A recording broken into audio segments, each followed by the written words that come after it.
Good morning, everyone. We'd like to welcome you to our fifth annual MLK Colonel William Lofton Memorial Virtual OT Month Keynote. My name is Donald Howard, and I proudly serve as president of Brothas Organization Incorporated, and we'd like to extend a warm welcome to you, uh, sacrificing your time this morning and coming out to be a part of of this event. Um, Brothers Organization came into existence in the year of 2020 after the murder of George Floyd. One of our founding members, Brother Delvin Champagne, birthed the idea to host an OT month keynote. Since that time, we've been endeavoring to do this and to do our best to host it on April the 4th because that pays homage to the assassination of Dr. Martin Luther King Jr. and it honors Occupational Therapy Month because April is OT month, and because Colonel William Lofton um, was an occupational therapist, and he was the first African American male to become a fellow, and so just a perfect pairing to highlight during the month of April. I'm honored on today. I'm honored on today because uh, Colonel William Lofton was one of the original founders also of the National Black OT Caucus. And so we just have a lot of historical components to whose shoulders we stand on. So this morning, you all are going to be in for a wonderful treat. We have a manservant of God and a colleague of the occupational therapy profession, and none other than Dr. Adam Cicero Pearson. Dr. Cicero Pearson is the director of the Department of Human Services for the city of St. Louis. As director, he oversees numerous divisions that provide funding and supports to the residents of St. Louis City, including the St. Louis Area Agency on Aging, the Homeless Service Division, the Office of the Disabled, the Youth and Family Division, and a fiscal division that manages the complex network of accounts that fund the critical work. Dr. Pearson received his Bachelor of Science in Psychology from Missouri State University and his doctorate in occupational therapy from Washington University in St. Louis. He has held teaching, clinical, and research roles as a faculty member at Washington University and St. Louis School of Medicine. He helped launch the Social Policy Institute at Washington University in St. Louis and has dedicated much of his career to community mental health spaces as an organizational leader and homeless service champion. He is a longtime advocate for housing equity, community accessibility, and social policies that redress inequality. Dr. Pearson is married and has two young children that keep him humble, exhausted, and laughing at all times. The keynote for today: unconventionality, occupational therapy, government, and community advocacy. Dr. Pearson will explore his journey as an occupational therapist, his work as a local government leader, and how his occupational therapy lens informs his city department's priorities in conventional and unconventional ways. The views expressed by Dr. Pearson are his own and not that of the Brothers Organization Incorporated. Ladies and gentlemen, without any further ado on this morning, please join me and brothers in welcoming Dr. Adam Cicero Pearson. All right. Thank you so much for the introduction, Donald. I really do appreciate it. Let me see if I can get my technology here together. Okay. Can you guys hear me okay? Yes. All right. Perfect. Can you also see my screen? Yes, Dr. Pearson. Perfect. All right. So thank you again for the introduction. It is an honor to be here and happy to share some thoughts with you today on unconventionality, occupational therapy, government, and community advocacy.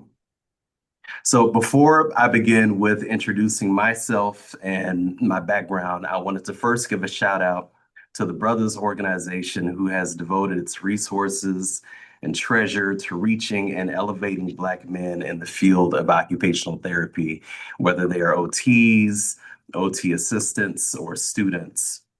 Brothers does the yeoman's task of connecting people of various backgrounds to the cause with an eye towards building the future of the profession. All of us are better practitioners, and the field is a better discipline because of what Brothers brings to the table. I also acknowledge that I do not present this keynote in a vacuum.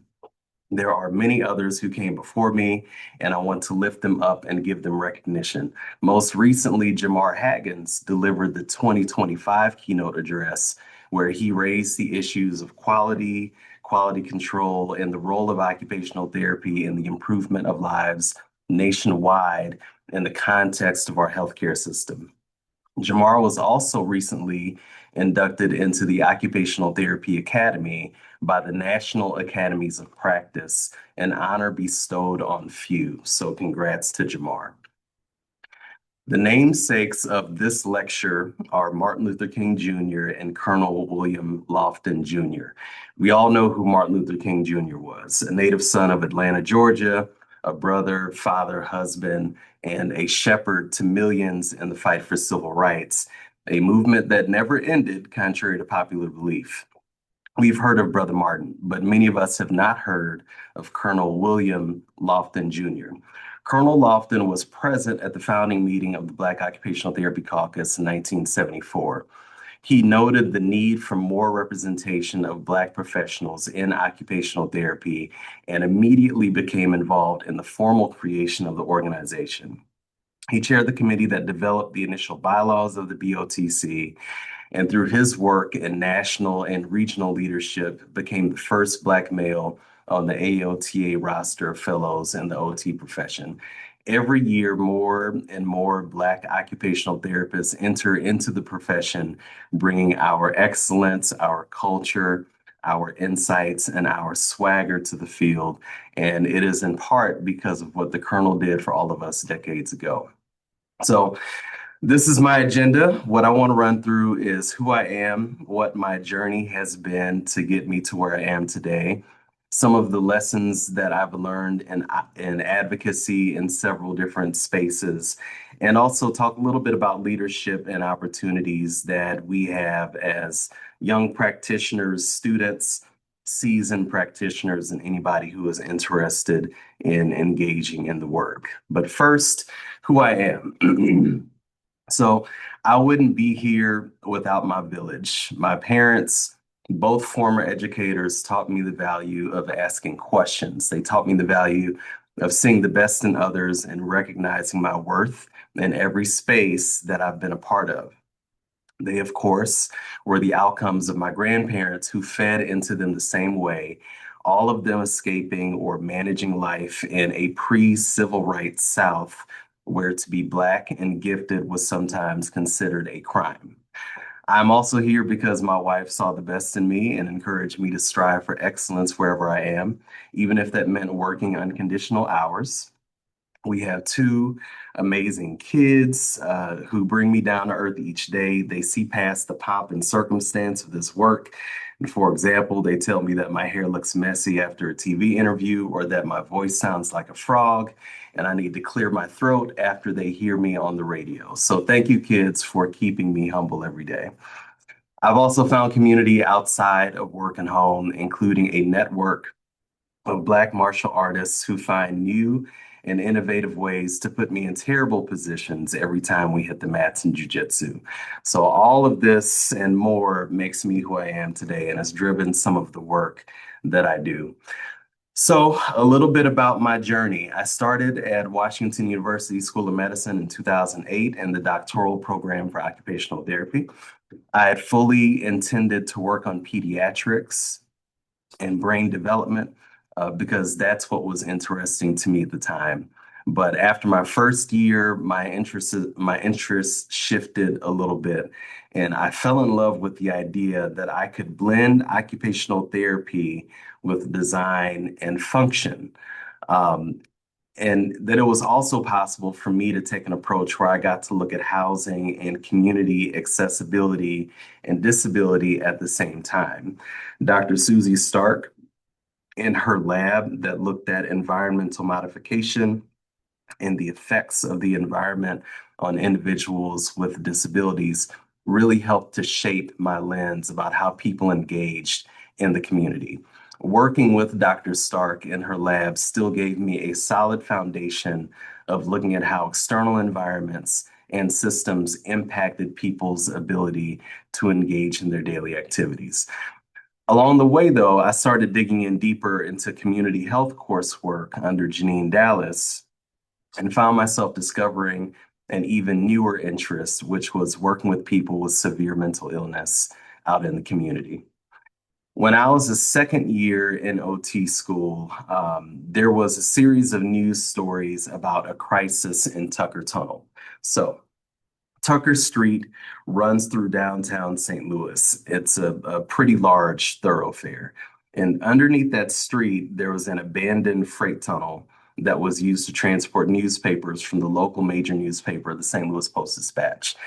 A while back, the tunnel was emptied out, and because it was emptied out, people who were unhoused made a home down in the tunnel.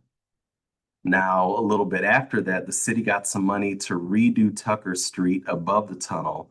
And as a result, the city needed to block the tunnel off and then evacuate it so that they could do the infrastructure work to support the street above it. A local homeless services provider got wind of this and thought that it was extremely unfair that people who were unhoused would get kicked out of the only place that they called home. And what he did was he ended up staging a protest in support of the unhoused individuals. He operated a shelter, and what he did was he emptied out his shelter and moved about 100 people into the tunnel for the protest, which was extremely controversial at the time. I thought at that time that it was fascinating that these people were affected by all sorts of systems that were completely out of their control. And they had the same sort of health conditions that I had been exposed to as a student in my coursework and on my clinical rotations. So at that point, occupational therapy to me wasn't just healthcare anymore. It was healthcare and economics. It was healthcare and social policy, healthcare and housing policy. And that's when I really dove into the world of homeless services work in earnest. The picture on the screen is a picture of the exterior of the tunnel. What is not captured here is that probably 50 meters into the tunnel, there were a number of different tents, blankets, mattresses, and all of that. Quite a few people ended up making their home in that tunnel. So, moving on with my education with these interests in mind, I graduated with my doctorate in 2011. And the first job that I took was as a clinician at Washington University. Part of my clinical work was being contracted out to a drop-in day shelter called The Bridge. The Bridge was settled in the first floor of a church downtown where they opened up the cafeteria for people to come inside and get out of the elements. They served 3 meals a day, had coffee, people watched TV, around 100 people just kind of sitting around, not engaged in too many activities. So the executive director talked to WashU. They said, we needed an occupational therapist to help do some activities and get people moving around and thinking and engaged in something during the daytime while they were at the drop-in day shelter. And so they hired me. This was my first real job doing program development, and I worked with a team there to implement some different programs and ideas and activities, including creating a play space for families with young kids who were homeless, creating a chess club, a writing, a journaling club, computer skills group, amongst some other programming. It was also my first time as a professional working with an interdisciplinary team. We had a social worker, a security team, and clergy all working together to create a safe and welcoming space for people who had been disenfranchised for so long. I loved it, and I realized I wanted to do a little bit more and work in this field a little bit deeper in management where I could potentially affect even more change. So I applied for a job at Peter and Paul Community Services, and I got it as the program director of the Garfield Place Apartments. Peter and Paul had just purchased an old abandoned elementary school in South St. Louis, and they were looking to convert it into a permanent supportive housing program. It's kind of my dream job at the time and a wild opportunity for somebody who had just graduated from graduate program a few years prior. I got to become the program director, work with the architects and the builders to design this multi-use facility, build the program structure, work with property management to establish the actual housing program and the rent structure. I got to hire a team to operate this 24/7 facility that ended up moving 25 individuals who were chronically unhoused. I got to learn about the fundraising and the fundraising initiatives that would support this kind of program, learned about the leadership tools needed to build and sustain a team. And I got to learn about how to message the importance of these types of programs to community members who were a little bit hesitant about having such a program so close to their homes and so close to their parks. I got to learn pretty quickly about how to adapt my messaging to different audiences who were skeptical about the project. The overall development budget for the project was around $10 million with a 700,000 annual operating budget. And so I got a chance to learn how to manage budgets and make decisions about where the finances went and how to support this team with a limited pot of money. And I got stories for days, including a resident who was a nationally renowned musician, a resident that survived not one, but two train accidents. He got hit by two different trains at different points in time. A resident who worked with individuals out in the community as a nurse who ended up becoming unhoused, all sorts of people who moved into this property and created community amongst themselves because they shared similar experiences out in the community. Part of the development process led me to a number of spaces where I had to make large and small decisions. This included approving layouts for bedrooms, but also then deciding which fabric to use for the upholstering of the furniture. I got to think through visual impairment issues and pick out the patterns and the tiles in front of the units for those with visual impairments, and also pick the stoves with cutoff timers for people who got distracted while cooking. It was 25 one-bedroom apartments. I learned a lot, chief of which being that the level of independence for a lot of people sort of changed based on the type of housing setting that they were in. And for this type of housing setting, it wasn't perfect for everybody, but we structured programs to make it work as best we could. Some people needed more structure and more supervision and a different program style, which led me to become a little bit more passionate about the social policies that led to the development of housing like this and how to build more facilities for people with greater needs and with fewer needs. And so after 4 years of being the program director of Garfield at Peter and Paul, I found a job at the Social Policy Institute at Washington University. The Brown School of Social Work had a long-standing partnership with Centene Corporation, which is a managed Medicaid care corporation and Fortune 10 company. They serve millions of patients nationwide And at the time, were thinking about how they could leverage their healthcare infrastructure and their connections with tens of thousands of healthcare providers across the nation to reduce costs for their patients. They rightly identified that the investment in social determinants of health could lead to more downstream savings for them as a corporation. This included investigating what a housing portfolio would look like as a social determinants of health intervention.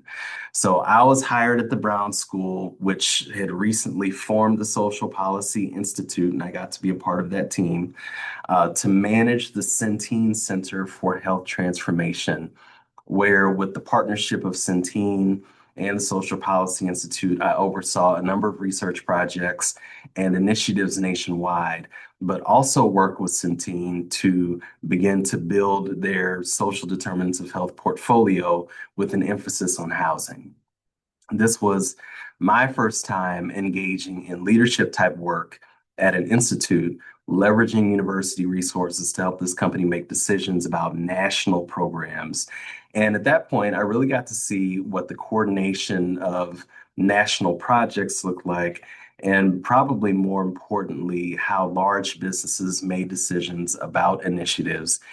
And I learned about the impact of a well-organized project for patients downstream. I spent about a year and a half there, had a great time, but it was very corporate, and I missed interfacing with some of the clients that I had spent so much time with. It's different when sometimes at Garfield, I went to work in a hazmat suit to help somebody clean up their apartment filled with old food and piles of soiled clothing, and then moving into a position where I had to wear slacks, hop on Zoom meetings, and use words like synergy and bandwidth. It's very different for me. So I went back to Peter and Paul. I took advantage of another job opening at Peter and Paul. And this time it wasn't as program director overseeing one program, it was as a chief operating officer overseeing all the programs and facilities and being the one in charge of guiding the organization's very first strategic plan. I was still technically practicing as an OT, signing off on Medicaid notes, working with the OT students to oversee their interventions for clients agency-wide, helping the other program directors set up proper clinical systems to care for people. So it was a nice blend of leadership and clinical work, and a lot of strategy that went into it. And then March of 2020 hit and turned our world upside down with the pandemic. For those of you who are not steeped in the world of homeless services, we often work with individuals who have impaired immune systems. The life expectancy of somebody who is unhoused can be significantly lower than those who are housed. And this is the case across all industrialized nations worldwide. In some cases, the life expectancy is 20% lower for the unhoused compared to the housed population, depending on how long you've been homeless. And so when the pandemic hit, it was widely understood that our clients would be at a greater risk than those in the general population to develop a serious infection. So from an occupational therapy perspective, I had to think through how to operate the programming and retain some sort of sense of normalcy for these programs, but think about creative ways to try to slow the spread or prevent the spread of pandemic in our facilities. This picture here is one approach that we came up with in collaboration with the city's Department of Human Services. We obviously didn't know too much about the pandemic in the early days, but we knew that the virus was airborne. And so we worked with the city to purchase a whole bunch of plastic sheets to separate the beds and the bunks and try to stem the flow of virus from one person to the next. I have no idea if this was the intervention that actually worked. And I don't know if we were too aggressive with it at the time. But one thing that we were proud of is that not a single one of the hundreds of clients that we served at the agency in 2020 got diagnosed with COVID during that first year. That was a major, major accomplishment for us. And I'm very proud of our efforts to protect people from the pandemic. Part of my work as Chief Operating Officer, outside of coming up with strategies for clinical programs, was also thinking through strategic planning in general and our expansion efforts. And so while I was there, I worked with our development team to secure $2 million in ARPA funding and expand the agency's emergency shelter footprint. One of the goals at that time was to make the agency the largest homeless services provider in the state. And we were well on their way with that after getting some federal money for the expansion efforts and for our operation of St. Louis's men's shelter called the Biddle Housing Opportunities Center. And that's what this building is right here.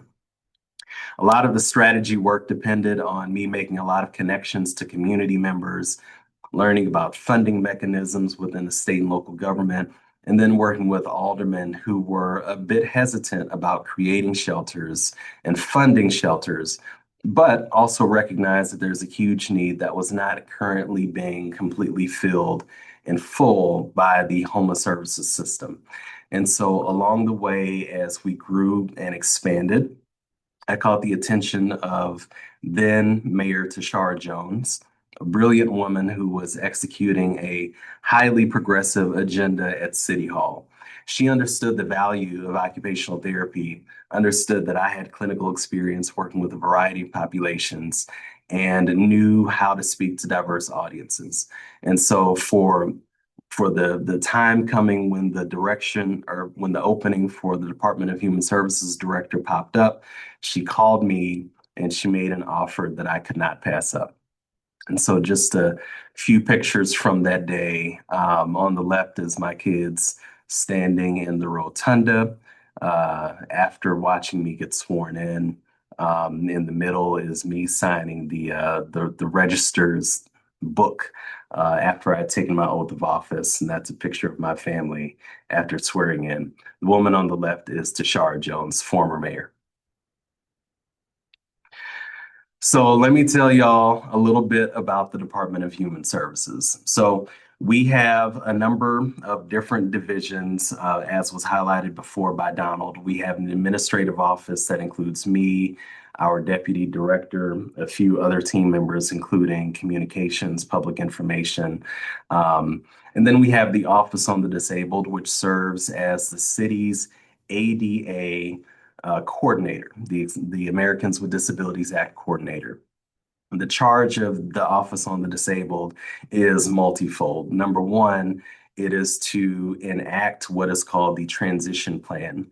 And so the United States Department of Justice has a strategy as part of the ADA to enable cities of a certain size to make their properties more accessible. And so the charge of our Office on the Disabled is to think through how to prioritize certain projects in the city for accessibility upgrades. There are a lot of city properties, and this includes the buildings, this includes the parks. The city of St. Louis has 20,000 miles of sidewalks, around 10,000 intersections with curb cuts. All of these facilities need and at some point to be made accessible. And so the Office on the Disabled works with the community to figure out what the strategy is for how we make these upgrades.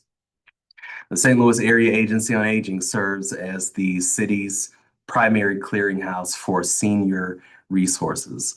And so there are around 50,000 seniors in the city of St. Louis. Our agency serves around 10,000 of them. We have grants that go out to a number of senior services providers, providing things like home delivered meals, case management services, and transportation. The Homeless Services Division is a very active division for us. We receive federal money from the Department of Housing and Urban Development for emergency shelter and permanent supportive housing and long-term housing. Work very closely with the Continuum of Care, which is a network of homeless services providers in the city of St. Louis that help to develop homeless services strategy, in part because of our leadership. The Youth and Family Program Division operates a variety of programs, including rental assistance, eviction legal assistance, the Impacted Tenants Fund, which is something that I'll get into a little bit later, and various youth empowerment programs. Our fiscal division helps to manage and keep our books straight with the dozens of funding sources we have to manage and account for. So we are a very active department. We have around 60 team members with it changes from year to year, but around a $40 million budget. We are primarily a funder, right? And so we receive federal money, state money, local monies appropriated by the Board of Aldermen. And our job is to send a lot of that money out to organizations in the community that are doing direct services to help people and change lives whenever they can. And so we're primarily a funder. We have a small direct services footprint, but when we do engage in direct services, it can be fairly impactful. So that's my journey. And the reason that I wanted to walk through that is because it's not the typical occupational therapy journey, but there has been a significant amount of advocacy. And that's one thing that OTs do. We advocate for folks, whether they are people in shelters, senior centers, working with veterans who need adaptive equipment. We meet people where they are and we advocate for them to a system that might not fully meet their needs. So, as an OT, you have to look for opportunities to find congruence in terms of advocacy. The biggest thing that I've learned throughout my career is that some of the work that occupational therapists need to do, some of the work that occupational therapists could readily engage in, does not come with a job title of occupational therapy.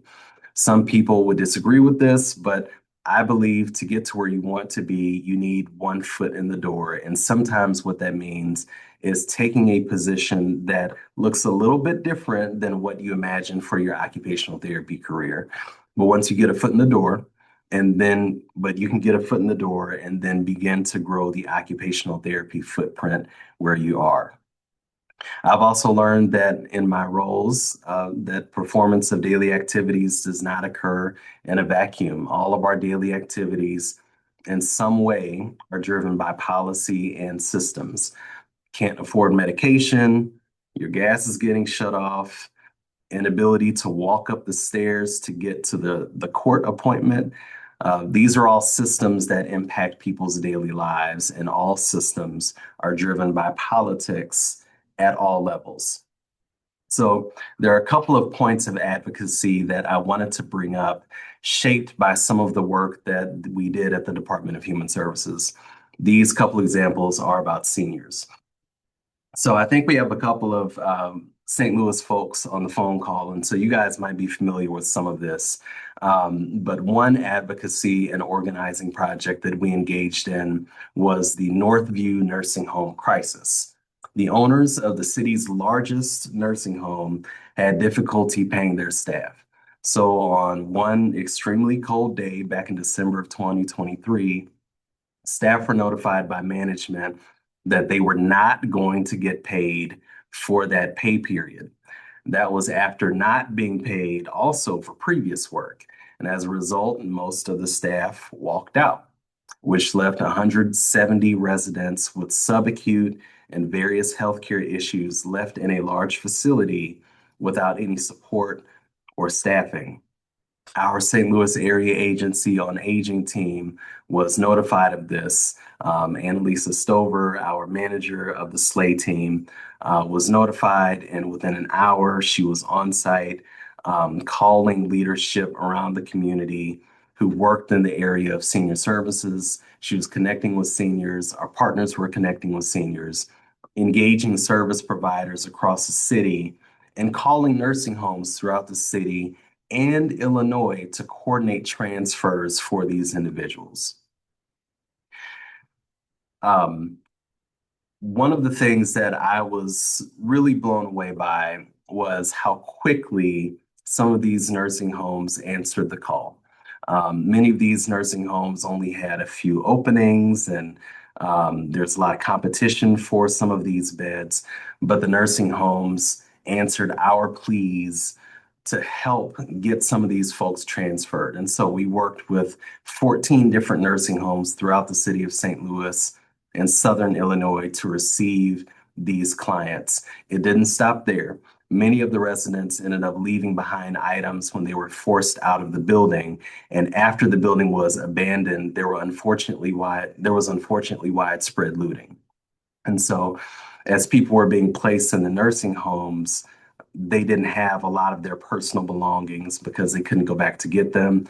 They couldn't contact family to go back and get some of their items. But also, some of the items had been stolen by folks out in the community who wanted to come into the building. So, in partnership with the Mental Health Board, the St. Louis Senior Fund, and a group called Voice, which served as the ombudsman for the nursing home, the Department of Human Services and SLAE led the initiative to bring over 40 case managers together to create and implement a needs assessment. All individuals who completed a needs assessment were eventually aided with money to purchase items that they needed. And in most cases, the case managers either delivered the items themselves at a later date to the nursing homes or mailed the clients their items to the nursing homes. So that was one example of what we did as a department to activate a community of providers to serve a number of seniors. But senior living and nursing homes in St. Louis have always had some sort of issues related to weather and building sustainability and infrastructure. And another example of this was the Heritage House Apartments. On January 15th in 2024, the Heritage House Apartments in St. Louis City experienced flooding and a power outage secondary to severe weather. These were senior apartments. The building had been struggling for weeks anyway with maintenance issues, and so the frozen pipes were the maintenance issue that finally toppled the facility infrastructure. Because the flooding happened on the then coldest day of the winter and on Martin Luther King Day, our normal inventory of warming centers in the area were closed. And so a lot of these seniors were stuck without any housing on the coldest day of the year. So our department had to work quickly to stand up infrastructure in collaboration with the mayor's office to support more than 150 residents who were displaced. Our St. Louis Area Agency on Aging again, and I worked very quickly across several organizations, including the City Emergency Management Agency, the St. Louis Senior Fund, Action St. Louis, and the Regional Data Alliance. There were over 40 organizations that assisted in this effort to get seniors back on their feet, including placing seniors in various hotels around the St. Louis community. We tried our best to keep the seniors at a small number of hotels as we didn't want to shatter the sense of community that was already established. Being forced from your home is already traumatizing enough, but being in a hotel separate from all of your neighbors is something that just compounds the loss. And so this picture here is just one of many pictures taken that day.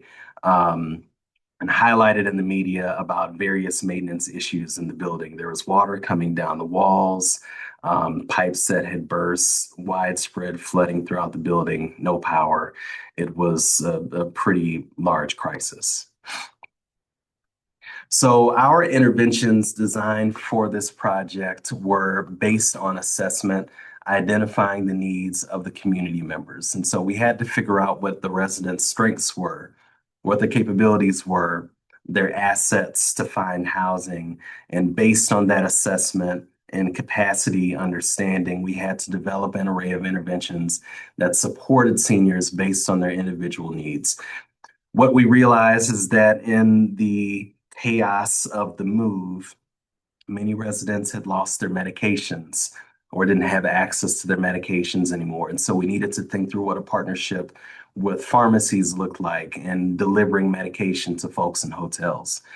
Many seniors, because they were in hotels, no longer had kitchens. And so we had to think through what food looked like and how to afford feeding all of these people at the hotel on an ongoing basis because people still needed nutrition and they still needed fresh food.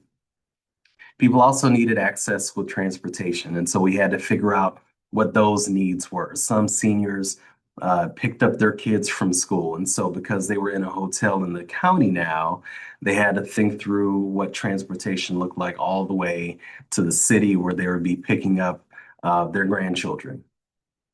Some people had employment needs, and so we had a lot of seniors on site who had jobs, and so their commute to their job was a little bit longer, which altered, their sleep schedule and all of these other things. And so we had to think through how exactly to support all of these seniors where they were. The most important item for us, though, in this process was thinking through what the long-term housing strategy was going to look like.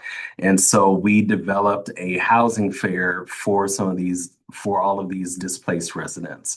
And the housing fair was located at the primary hotel that a lot of them were staying at.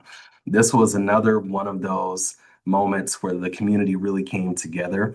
More than 50 landlords, project, sorry, property owners, housing programs came together to offer housing placements to these seniors, help them create move out plans. Most of these organizations waived the deposit for moving in. And so this was a really great moment for the city, for these seniors, and for the community to come together to support these folks. So within 3 months of this project of having people in hotels, we ended up placing 118 residents into permanent housing. 9 residents had a pending move to permanent housing, so they were just waiting for their paperwork to clear. 21 residents were still looking for housing, but that was expected. There were some residents, around 10 of them, who declined not to work with us anymore, or they didn't want any follow-up from our team. And so we just let them be. There were unfortunately 2 residents who passed away within the 3 months after the move as well. But within 6 months, all living residents who were still engaged with our project ended up getting placed in housing. So again, examples of what advocacy and what action can look like from some of this community building lens, but also an occupational therapy lens. Advocacy also happens in disasters, and OTs can engage clients in disasters as well. OT has been incredibly helpful. OT has been an incredibly helpful discipline to have at the table in disaster management conversations. And I've tried to carry this with me, especially this past year. One of the big things that I've learned is that a disaster can impact all levels of occupational performance. Even people who are highly independent can face significant stressors and life disruptions when there's a disaster. I've also learned that large crises can lead to many, many smaller crises, and that each smaller crisis requires its own unique project management approach and strategy. As we saw with Northview and Heritage House, a building that shuts down creates food issues. It creates medication issues, cooking issues, clothing access issues. And I learned that it's also difficult to fully address these large and small crises if we don't have adequate governmental support. The key to helping people rebound is working collaboratively at all levels. And we try to foster that as much as we can at the Department of Human Services. And so it's possible for occupational therapy to play a role in shoring up these supports at many different levels, including at the city, state, and federal levels to stabilize people's lives. So let me do this. We are going to take a quick pause and I'm going to ask you guys this question. So you have a QR code on screen. I want to see if you all will be able to take a picture or, hover your phone over this QR code, and it's going to send you to a survey. And the question is, if you have survived a natural disaster, how has it impacted your occupational performance? In other words, how has it impacted your ability to engage in your daily activities? And so we're going to take a minute for you all to answer those questions.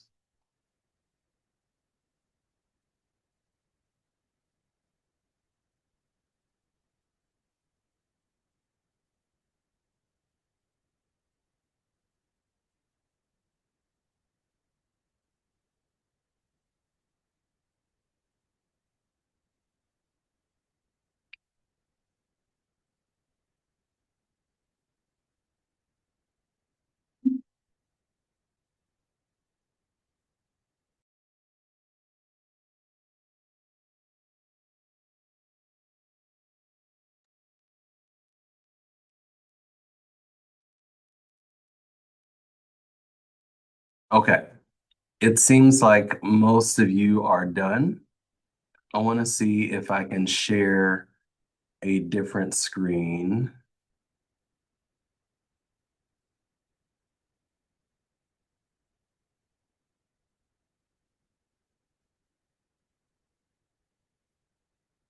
All right, so these are the survey results so far.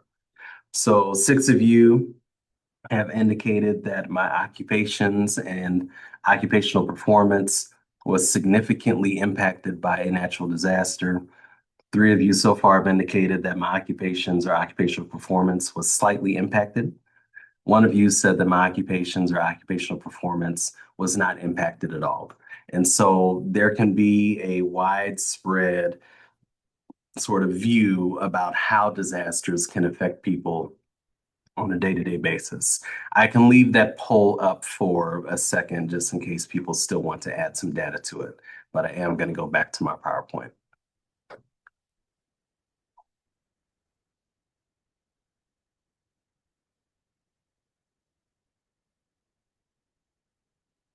So OT can play a role in disaster response, preparing for disasters. OT can play a role in long-term recovery. And OT can help a household create evacuation plans for members of the household with disabilities, or can walk with disaster response organizations to create a plan for fully accessible shelters. There might be shelters specifically for seniors or shelters specifically for people with pets, shelters for folks with disabilities, for example. These might look different than shelters for the general public. OTs can also help in education. And so advising people on evacuation routes, what supplies to grab, a go bag for medication, etc. OTs can also help with mental health assessments after the disaster. And so going out into the community, engaging with people, boots on the ground, working directly with people in shelters just to gauge what their mental health is like. OTs can help out with housing transitions. And so for a number of individuals who are now in hotels after being stably housed for a while, they want to move out into more permanent housing. And so, what are some of the needs that they have in terms of the home that they're looking for and accessibility concerns? It's something that OT can help out with. OT can also serve in various long-term recovery roles. And so, in thinking about occupational reorientation, so the way that you cook now may be a little bit different because you have to live in an extended stay hotel, or the commute for your job, for example, may have changed. Maybe you're supporting your kids' homework and school activities out of a hotel now, or you're living in a damaged home. And so your activities might change a little bit. That's something that occupational therapists can assist people with. And also helping to create systems of support for residents at a more macro level. And so working with governments, working with community organizations to think through how to better serve the population with disabilities or people who have had some major mental health challenges because of the trauma of a disaster. So the advocacy for me shifted into high gear on May 16, 2025, when an EF3 tornado landed on the border of St. Louis County and worked its way northeast through the city of St. Louis. It, I think one of the most interesting things for me is that the tornado landed in a very affluent part of town and worked its way through one of the more economically distressed regions of the city. And the response for all of these folks has looked very similar. It takes a while to develop after a disaster and to get your house repaired after a disaster. Many of the folks who lived in the economically distressed region of the city are still struggling with rebuilding homes and fixing their homes. The same can be said for those in the more affluent part of the city and the county. Very wealthy individuals still don't have their homes fully repaired, and this tornado happened almost a year ago. The tornado damaged 20,000 buildings, including 4,700 homes with moderate damage, 500 homes that were major damage or destroyed. Thousands of households were displaced. Multiple injuries were reported, as well as 5 deaths of some of our beloved community members. It was a tragedy, and we are still dealing with it. This picture that you see on screen is our urban EF3, rain wrapped in its full glory, about a mile wide at its widest point. And this view is from the arch. So early on, working with the National Weather Service as part of this effort, we had to figure out exactly what the path was of this tornado, and that was going to help to shape what our response was going to be. And so in this map, hopefully it's not too tiny, but you can kind of see where it started here in one of the more affluent areas of the county, and then this dotted line here close to this green area is the city-county border. Crossed into the city at Forest Park, which is our largest park, and then moved its way northeast through the city. Where the green triangles are, that's where the tornado was around an EF1, or where we had evidence and documentation of EF1 strength. Where the yellow triangles are interspersed in the county and throughout the more central corridor of the city is where the tornado was recorded as an EF2, and a few of these orange triangles over the more northern part of the city is where it escalated into an EF3 with winds of up to 165 miles an hour. It affected all populations. So in thinking through the demographics, there were 7,500 households that were affected that had children, including over 2,000 households with a child under 5 years of age. Almost 4,000 households that were affected had a senior living in the households. 2,600 households that were affected had somebody living there with a disability.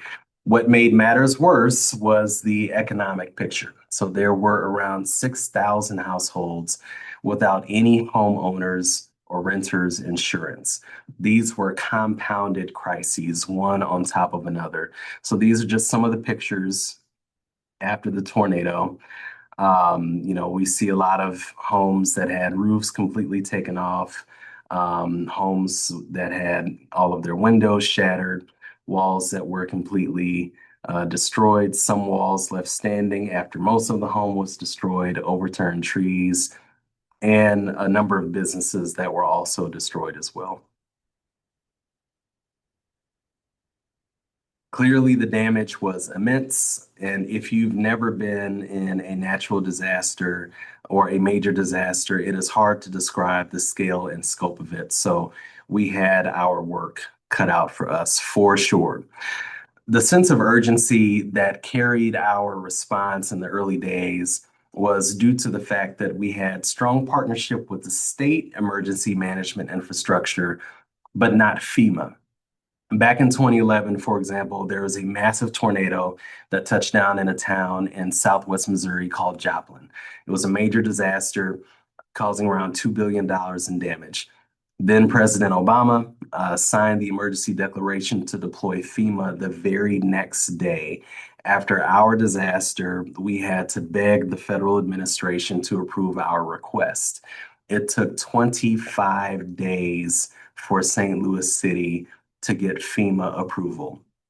I can't speak to the reasons why. I think I might know, but we're on a recorded call. And so there were some different approaches with the disasters. One presidency spurred into action quickly after disasters, and another one did not. And so we were clearly in a different world in the realm of disaster response. We needed, I think the most important thing for us is that we needed individual assistance funding for families. So FEMA can come in and provide several different layers of funding. There's a public assistance funding that can go towards a municipality or a city that pays for infrastructure damage, city-owned buildings parks, red traffic signals, for example, damaged sidewalks, that sort of thing. But then there's also individual assistance. When individual assistance is provided, survivors can receive up to $770 for immediate emergency needs, plus up to $43,000 to assist with home repair costs, and $43,000 for other recovery costs.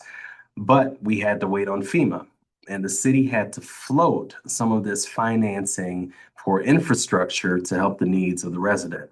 So, this is where we deviate from the topic a little bit. You might be asking me, Adam, who is this dapper gentleman with a head full of hair wearing this highly aggressive pinstripe suit? This is Stan Kroenke, a billionaire. Stan used to own the St. Louis Rams, professional football team that won Super Bowls and brought joy to the lives of many people in St. Louis. At the time, we had the Rams in St. Louis, and we were doing some development and repair work on the Dome, the stadium that the Rams played in. Stan Kroenke made the choice to sell the Rams and to move the Rams outside of St. Louis out to the West Coast very suddenly, very quickly, without a lot of consultation with the region. And so we decided that, this move is going to cost us economically. This is a major issue for the St. Louis region, losing a major sports team. And so the city, the county, regional sports authority, another group ended up suing Stan Kroenke. The city of St. Louis was awarded $280 million as a result of that. The silver lining of all of this is that most cities don't have a major pot of money to use for natural disasters of this scale. And so we were fortunate that we got to talk the Rams, we were fortunate that we got to work through the Rams fund to fill the void while we waited for federal support. So some of the work that we did in response to the tornado was funded in part because of Stan and his pinstripe suit. So shortly after the tornado, the mayor's office created the Emergency Operations Center based out of the headquarters of the police department. The city leadership and city appointed officials worked out of the space to create the actual infrastructure for the multi-phase tornado intervention. Step one was the response. Step two was a tornado recovery. The response started the day of the tornado. And as the Department of Human Services director, I was quickly appointed to lead the city's mass care branch, which involved all activities related to the care of the individuals impacted by the tornado. This meant that I was to oversee a number of initiatives and bodies of work related to the storm, which included all of these. And so with emergency shelter, coordinating and supporting around 30 shelters and providers that were established in the city and the county for disaster survivors. A number of individuals had to move out of their homes because their homes were destroyed or major damaged. And so people were not able to cook. And so we had to set up a food distribution network with over 100 food trucks and restaurants to target food delivery to the most impacted wards in the city. We had to set up a supply chain, coordinating, receiving, and distributing supplies from our warehouse out in the community. We got a number of donations that were given to the city of St. Louis nationwide, some of them corporate donations. Some of these were individual donations, people who really cared about the effort, and we stored a lot of that in our warehouse and managed the distribution of those things through our supply chain that we set up. Speaking of warehouse, I had to learn how to manage a 150,000 square foot warehouse and establish the logistics protocols for that warehouse in partnership with an organization that did the day-to-day management of the goods that were coming in and out of the door. We also had to track volunteer efforts throughout the city to ensure maximum FEMA match offset. Now, if you don't know what that means, if you're not aware, when FEMA gives public assistance money to a state to give to the city, that money is not a grant, it's a loan. And so normally FEMA forgives maybe 75% of that loan. And so if FEMA were to give the city of St. Louis $1 billion for public assistance, for example, they might forgive $750 million of that, but then the city of St. Louis is on the hook to pay back $250 million. And so one of the things that we had to think through to offset the amount that we paid back is how we coordinated and worked together as a community. FEMA and its infrastructure really does emphasize the importance of working as a community to help neighbors out. And so what that means is that there are things that we can use, there are strategies we can take advantage of to offset the amount that we end up paying back to FEMA. And so if somebody was to volunteer at a distribution center for donations, for example, and they volunteered for 1 hour, and that organization tracked the hour that they volunteered, their name, their task, how long that they were there, and they turned that into the city of St. Louis, we could compile that information, send that back to FEMA, and then that hour that they volunteered is worth like $30, okay? And so if you think about all of the volunteers across the city, the thousands of people who volunteered at shelters, at food distribution centers, at food trucks, and the warehouse, people on the streets cutting up wood, moving trees out of the road, thousands and thousands of volunteers, there's a way that we could track all of that and make sure that we distributed that information to the federal government. And so I was part of the team to help create the infrastructure for how to track all of those hours, and we're still tracking them to this day. So just a couple of pictures of some of the response and all of that. So this is the warehouse that I had to learn how to manage. And so this was a large warehouse. Normally, it would be filled completely with supplies, but we were, distributing things out every single day and getting them replenished and all of that. We still have a warehouse in a different area of town that we are going to be distributing items out of for the next 5 months. I talked about the food access issue, and so working with this network of food trucks, we were able to deploy all these different trucks to these different areas. And so we worked with a team to help develop the logistics behind that and figure out what the rational strategy was for how we deploy the food trucks in certain neighborhoods. Some neighborhoods had a higher food needs profile than other neighborhoods.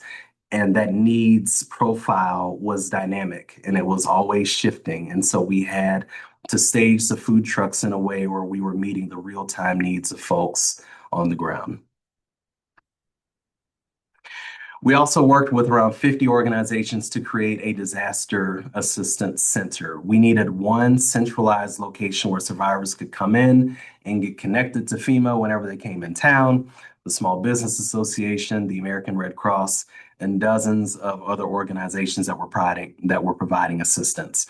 As the owner of this project and the person thinking through an OT lens, I had to think about this from an accessibility perspective. So is this building accessible? How is the lighting in this building? Is there too much echo in the space? Is there enough space to move around in if people have wheelchairs? Are there plenty of seats for those who need to sit? Do we have cooling options for people who are overheating and food and snacks for people with low blood sugar? How can we ensure that the handouts that we present are in multiple languages?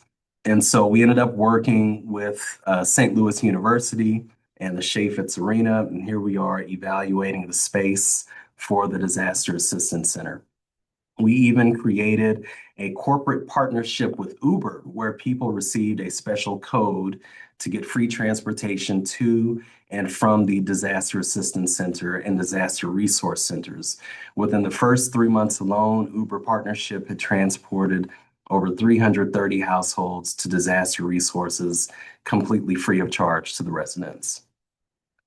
And so this is some of our work at the Disaster Assistance Center. So the picture top left is our St. Louis Area Agency on Aging team, at least some of the members of the team passing out some information to seniors.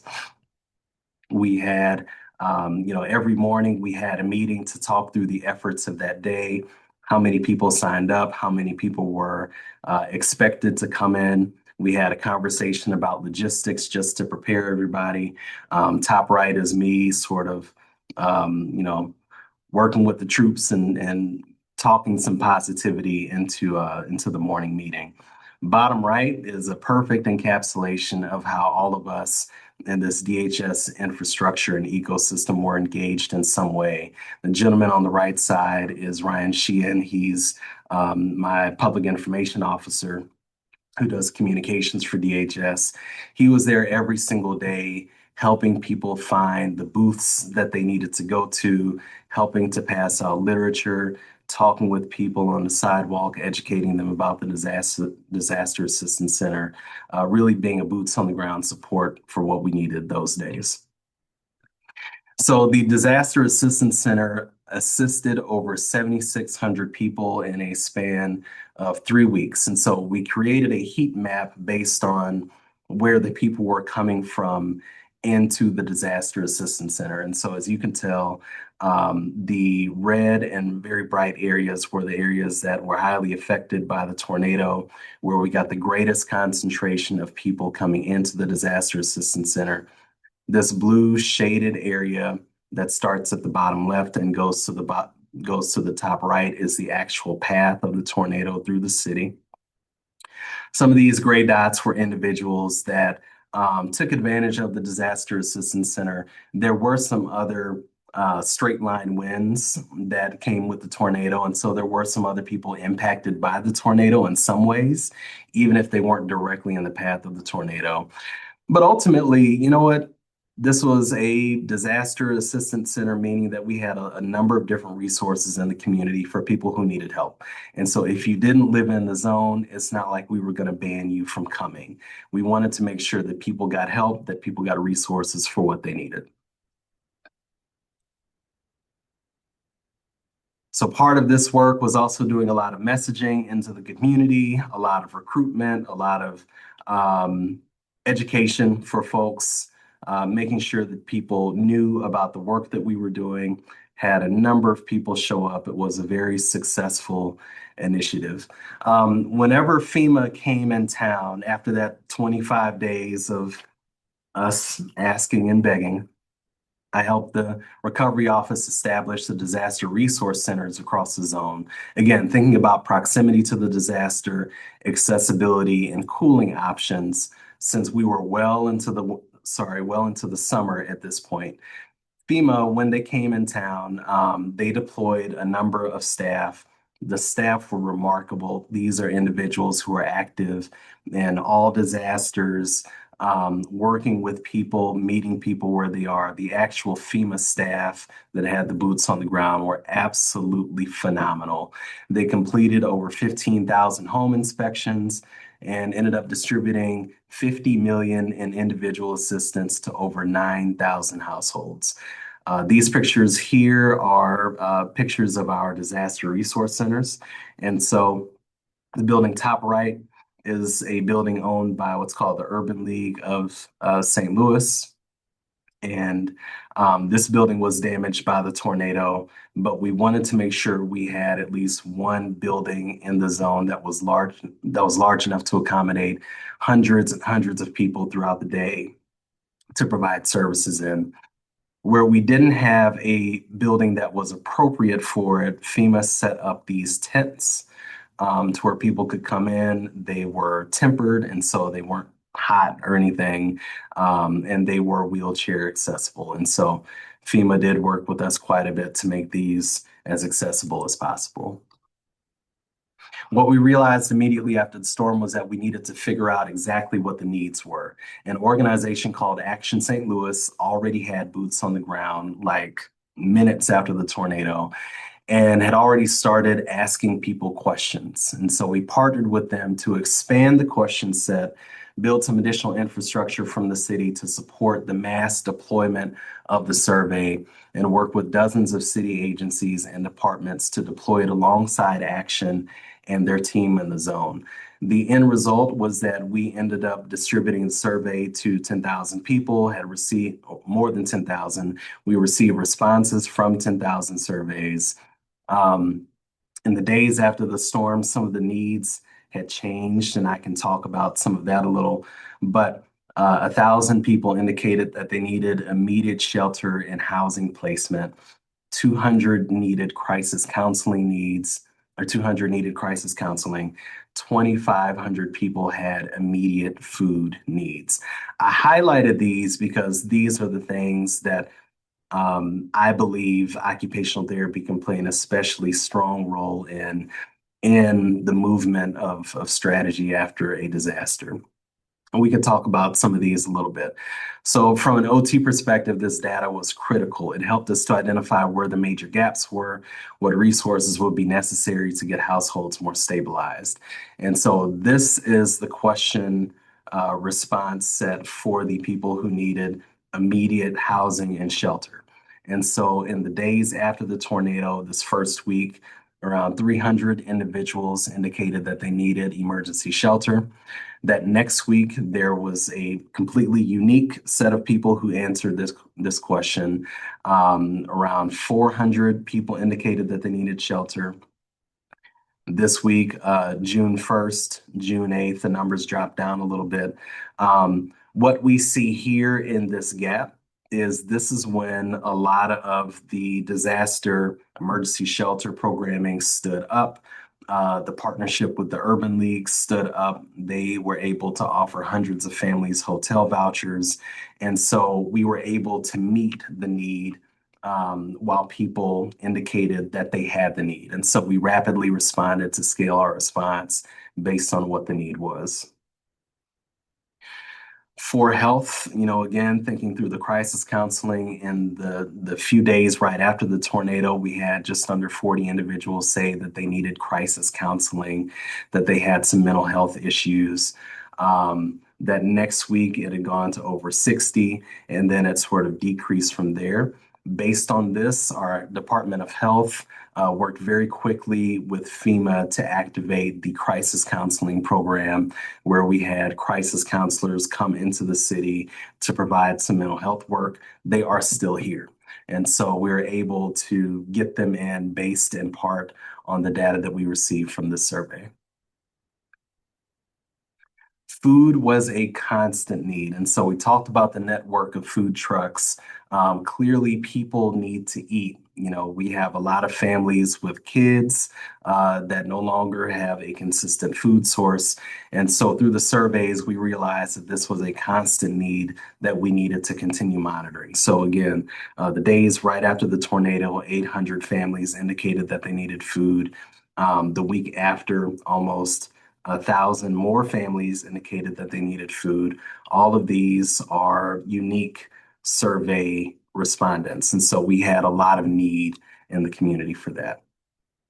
And so based on these needs, our department had developed a number of different interventions and quickly scale up what our response was going to be in collaboration with the Office on Recovery and the Mayor's Office. And so again, worked in coordination with FEMA to coordinate where some of the FEMA team went. We deployed FEMA staff to senior centers, senior housing, public housing. We helped them to identify and prioritize which populations to work with, which housing projects to go to, and give people information. We launched the Impact Attendance Fund. This was a fund that was normally designed to work or to give people a set amount of funding if their building had been condemned by the building division and they had to move out of their apartment. We ended up working with the Board of Aldermen to change the legislation for the fund and make it more inclusive towards disaster survivors as well. And so we launched that fund. We also launched non-congregate shelter assistance in partnership with a number of organizations that were supporting people in hotels. since it was during the summer and it was extremely hot outside, we had a lot of people who were just outdoors because they didn't have any housing anymore. And so we worked with the health department to identify different places in the city where they could set up public sprinklers, public water bottle filling stations, that sort of thing. And through the work of the RAM settlement money, our department ended up rolling out around 10 million in funding that ended up supporting disaster case management organizations, food services, mental health services, legal assistance, and also reimbursements for the nonprofit ecosystem that had stood up right after the disaster. A lot of this involved a lot of community education, letting people know about what the resources were. The thing about the federal administration is that with this FEMA deployment, the boots on the ground folks that they had deployed um, could not educate people in certain ways. And so I had referenced the Joplin tornado years ago and how the day after FEMA was on the ground telling people about various services. This administration and this White House and this FEMA administrator decided that, yeah, that's not that important. You know, we're going to have FEMA in the community helping out, but our staff can't tell people about all of the programs. The people have to ask specifically about programs first, and then we can start talking about it. And so we had to talk to the community about all of the programs that FEMA had to offer, how to ask for this support, what phrases to use, what terminology to use. We had to teach people how to get help from the federal government.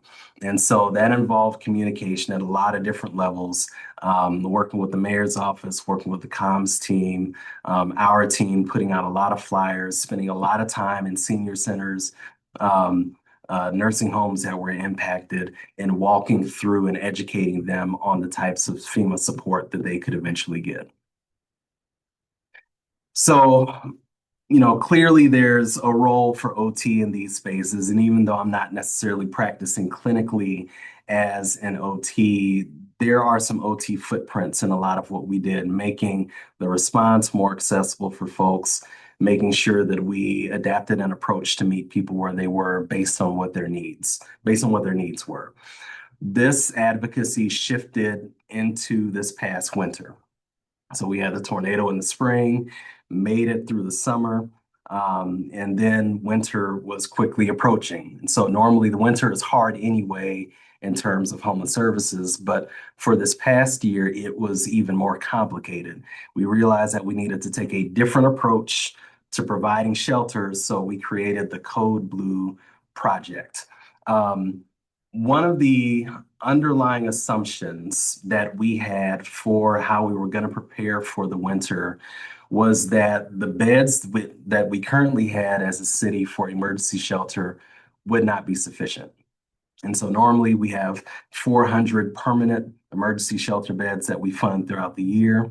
But based on the surveys, based on the FEMA data, the number of displaced households, we realized that there could be up to 5,000 households that were unhoused after the tornado. 400 beds, potentially 5,000 households, massive, massive gap there based on what the need could be. We also knew that the winter of 2024, 2025 was very severe, and we didn't have enough beds back then for folks.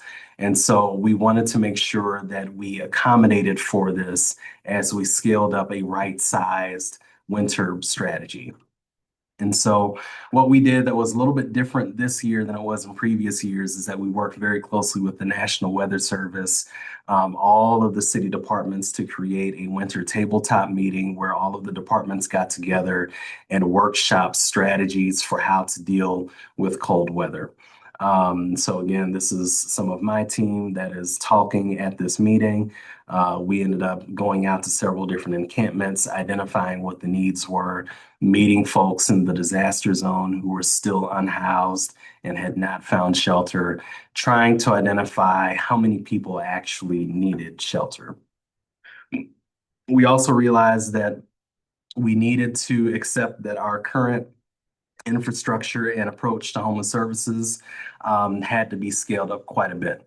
And scaling up quickly and drastically meant that we needed legislation to support it. So, a system that had served just over 400 people with emergency shelter beds couldn't easily absorb all of these thousands more, considering that some people were still in their damaged homes, but would eventually leave their damaged homes in the winter because it just got too cold. And so we needed to think through how we bifurcated our shelter services system to support the pre-disaster unhoused with quality services, but also support the post-disaster unhoused with accommodations that aligned with the work needed to support their long-term recovery. And so worked with the mayor's office, the board of aldermen, the comptroller for the city of St. Louis to pass the Code Blue legislation that put into place additional funding and infrastructure to support this scaling up effort.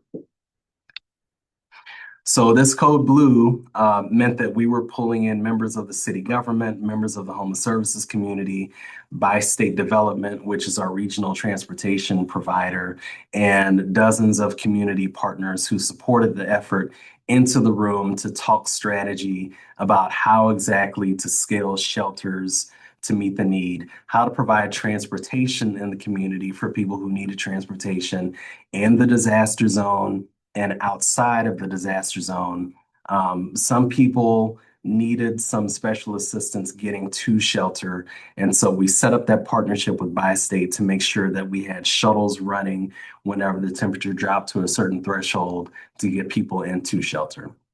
And so this is what it ended up looking like. So for our Code Blue, we had the level 1 activation, which is just our baseline number of shelters that were active when it was over 32 degrees. When it was at 32 degrees, we operated more shelters just because it's, getting colder outside. When it dropped below 25 degrees is when we activated level 3, which meant that we added more shelter beds to our existing portfolio. And we added the transportation routes. And so people could get free transportation from various rally points and pickup spots throughout the city. We also activated more shelter beds when the weather dropped to around 10 degrees, and all of these also incorporated wind chills as well. This was a slightly different approach that we took this year than last year, in that we had hundreds more shelter beds, options for people in hotels if they had families, more options for people with pets, etc. So part of this effort also included procuring transportation. And so I worked with Bi-State to get our department access to 3 14-passenger shuttles. These shuttles are down here on the bottom left. We also worked with one of our large disaster shelter providers to get a charter bus for one of the largest encampments in St. Louis. And so on the coldest days when it was at a Code Blue level 4 activation, we wanted to make sure that we gave some of these encampments opportunities, if they were too far away from our other warming centers, an opportunity to hop on the bus, get warm for a little bit, and hopefully make the next couple of hours a little bit easier as they made their way to one of our shelters. And so the advocacy and the organization had some results. And so this past winter, we were able to provide 20,400 bed nights. And so what that means is that if there's a shelter with 100 beds, for example, and all of those beds are filled for one night, that is 100 bed nights. And so you multiply that out by all of the shelters, all of the nights that we were active, Code Blue level 2 through 4, 20,400 bed nights that we were able to provide.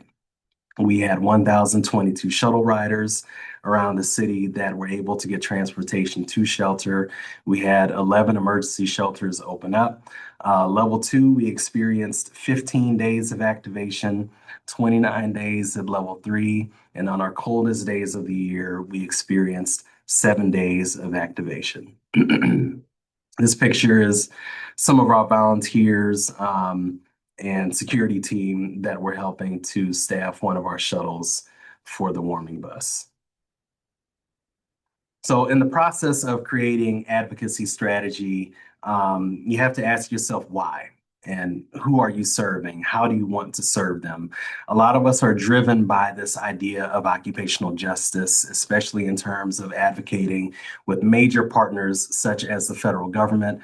And I want to make sure that I highlight this here because there's a need to advocate for services with federal partners who may not value occupational justice and human rights as much as we do.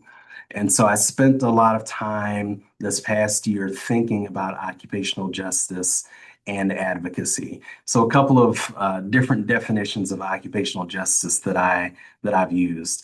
Number one, from Wilcock and Townsend, occupational justice is the right of every individual to be able to meet basic needs and to have equal opportunities and life chances to reach toward her or his potential, but specific to the individual's engagement in diverse and meaningful occupation. The next definition from Durocher, Gibson, and Rapoport, the concept of occupational justice is based on the belief that everyone has the right to experience health and a good standard of living by participating in occupations. And so, in terms of the advocacy with this administration and making sure that we can support people, we find ourselves advocating in different ways that we didn't think that we necessarily had to do in the past. And so that comes in the form of standing up for the unhoused population. And so there's a spate of legislation across the nation that has passed that is criminalizing encampments, or it criminalizes people feeding individuals who are unhoused. And so there's opportunities to provide feedback on that legislation, talk to lawmakers about it, talk to individuals within the administration about some of your concerns. We have the ability to stand up for individuals who are disabled.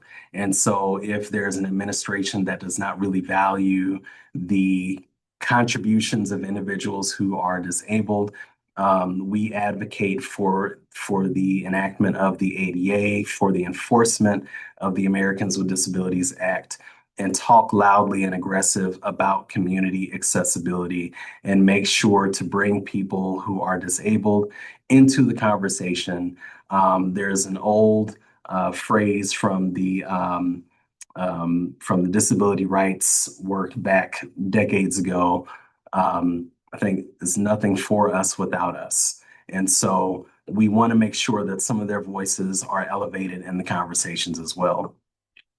In terms of seniors and families, whenever we see cuts in food stamps, for example, or housing vouchers, we need to advocate for that. We need to speak out against those cuts. We need to make sure that our dollars that we allocate towards certain causes meet the need and that we are not cutting these costs just to save money. There are real lives affected, real people who are affected, and it's going to impact people in negative ways.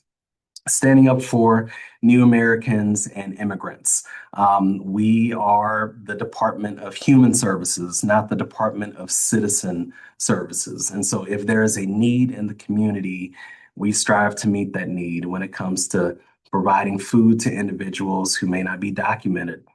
We'll do it if it provides, or if it means providing shelters to individuals who are undocumented or who are new Americans, or they're here legally and they're concerned about federal intervention in their daily lives. That's something that we can help out with. And I think that we have a responsibility to do so.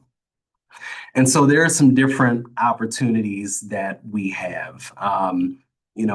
My advice to young clinicians when it comes to occupational therapy and advocacy is to think about how you chase opportunities. It's to think about how you cultivate advisors. And so there are a number of opportunities that I've had in the past that I would not have known about if I did not have advisors to help me out and point me in the right direction. It also means celebrating wins. And, when you do see a change in the community or whenever there is legislation passed that helps people out, you celebrate that. You make sure to tell lawmakers, great job. We appreciate that. Glad you listened to our feedback. I would also learn about systems. And so I had mentioned in the beginning that occupational therapy and this work in the community does not happen in a vacuum. Everybody's lives are affected in some way by systems and politics. And so it's beneficial for us as occupational therapists to learn about the systems in which we live and work. Asking questions is essential. Being curious about all of these things and how systems work is critical because you might show up in spaces that they didn't teach you about in occupational therapy school. For example, I didn't know how to manage a warehouse until this disaster. I didn't know how to set up supply chains and how to organize food trucks. But a lot of this work comes because a lot of us were very curious about what interventions looked like, what worked, what resources we had that we could deploy to meet people's needs. And then I think probably most importantly, bring others with you, educate them about different opportunities that occupational therapists have doing some of this work. Build a pipeline, if you can, for students or new clinicians who are interested in engaging in this type of work. So there are a number of opportunities, and for everybody on the call, even if you are not directly engaged in occupational therapy, I would attend community meetings. This includes neighborhood association meetings, business association meetings. There are a number of hearings that every city has that are public. Attend those meetings. Speak at public hearings. If you have an opinion about something, city leadership wants to hear from you. We need to hear from you, and we need to hear from you and have it on the record that you advocated a certain way, and that can go a long way. Engage with local elected officials. And so a lot of times, elected officials or people in leadership like me were very busy just kind of enacting the programs, leading initiatives. Sometimes it's good for us to get feedback from the people who are actually living and experiencing the results of our programming. We need to know if what we're doing is working. We need to know if what we're doing has some gaps. And then pursue advocacy opportunities with state and national OT associations and advocacy groups. When we work together in larger groups, it tends to have a little bit more impact. The voice is a little bit louder. And so I encourage you all to do that. So that is it for my presentation. I appreciate all of you. I appreciate all the feedback. Brothers, I want to thank you so much for this opportunity. For everybody who hopped on to hear me speak, I thank you for that. We are trying to do good work, and I think it's because of your encouragement, your support, that we're able to actually execute on some of this work that helps the city of St. Louis. So thank you very much.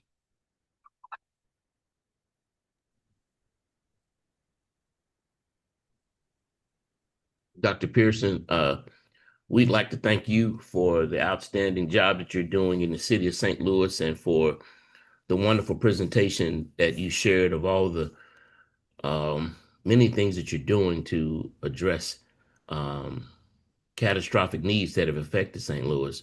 So, if it's all right, we'd like to open it up for a few moments to allow participants to ask you some questions. Um, and we'll go from there. We'll open it up for about 10 to 15 minutes of question and answer. Thank you. Thank you.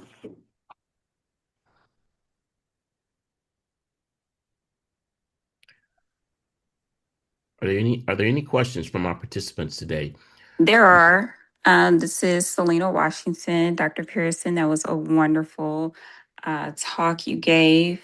And thank you for representing the city of St. Louis so well and in excellence.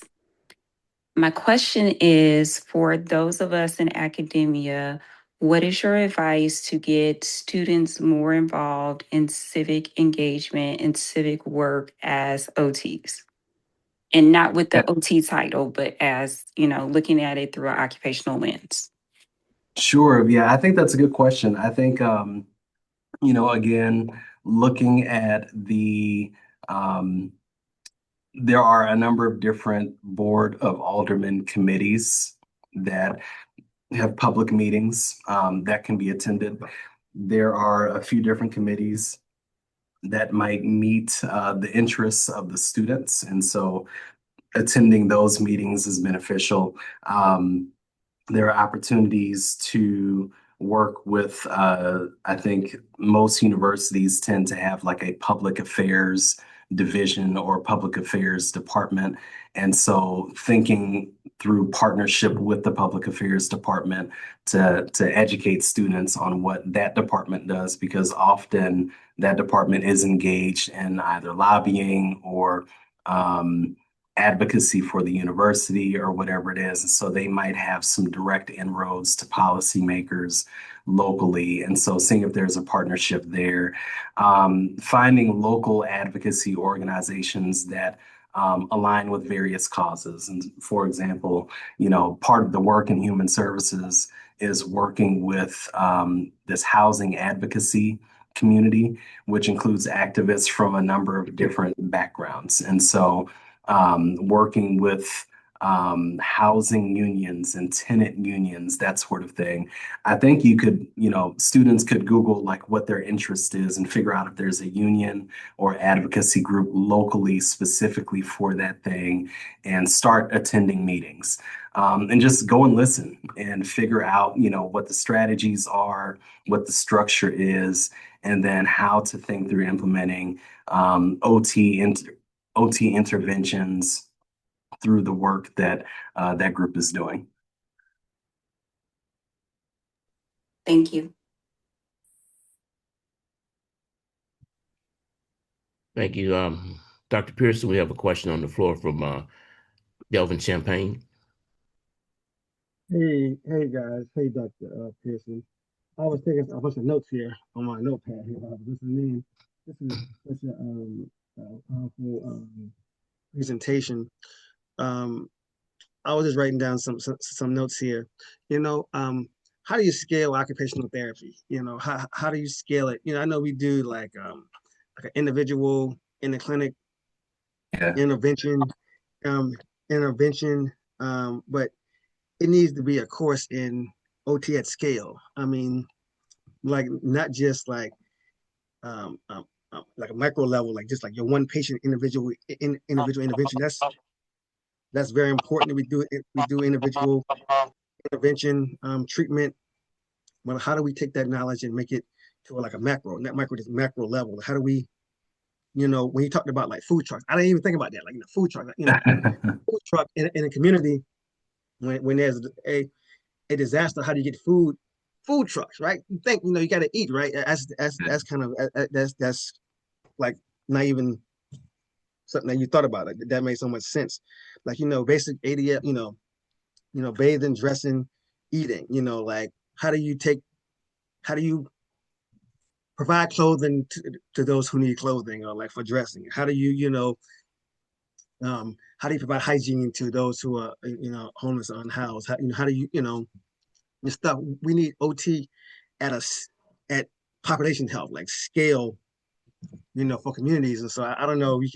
We got Dr. Banks on here, from Howard. Hey, maybe you can create a course.